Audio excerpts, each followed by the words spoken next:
দফায় দফায় রাজনৈতিক দলগুলোর সাথে আলোচনা করেও সংস্কারে আশাব্যঞ্জক অগ্রগতি হয়নি, এমন মন্তব্য করেছেন জাতীয় ঐক্যমত্য কমিশনের সহসভাপতি আলী রিয়াজ। তার শঙ্কা, জুলাই সনদ প্রণয়ন না হওয়া নিয়েও।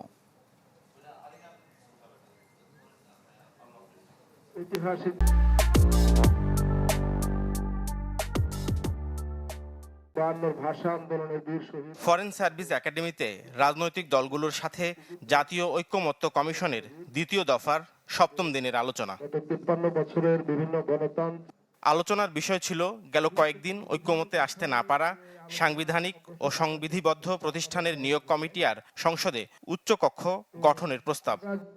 1 জুলাই থেকে বিএনপির দাবি, সাংবিধানিক প্রতিষ্ঠানের নিয়োগ কমিটির চেয়ে সাংবিধানিক প্রতিষ্ঠানগুলোর নিজস্ব আইন সংস্কার ও সংশোধন করা।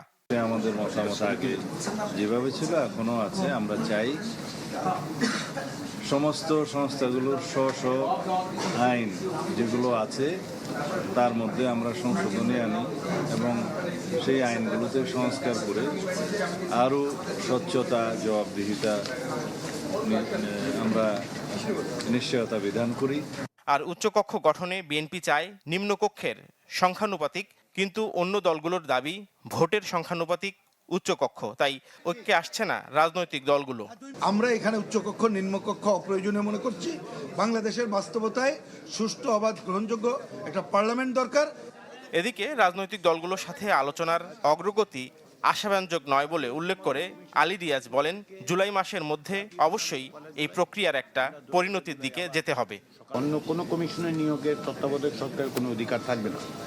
এই বিষয়গুলোতেই আলোচনা হয়েছে এবং কিছু কিছু প্রস্তাব এসেছে সংশোধনের।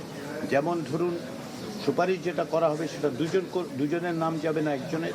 অধিকাংশের মত হচ্ছে যদি এরকম কাঠামো তৈরি হয় এবং এই কমিটি একজনের নামই সুপারিশ করবে রাষ্ট্রপতি। জাতির স্বার্থে ন্যূনতম ঐক্যে আসার প্রত্যাশা নিয়ে আগামী 2 জুলাই আবারও আলোচনায় বসবে কমিশন। নাফিউল ইসলাম লিংকন, চ্যানেল 24, ঢাকা।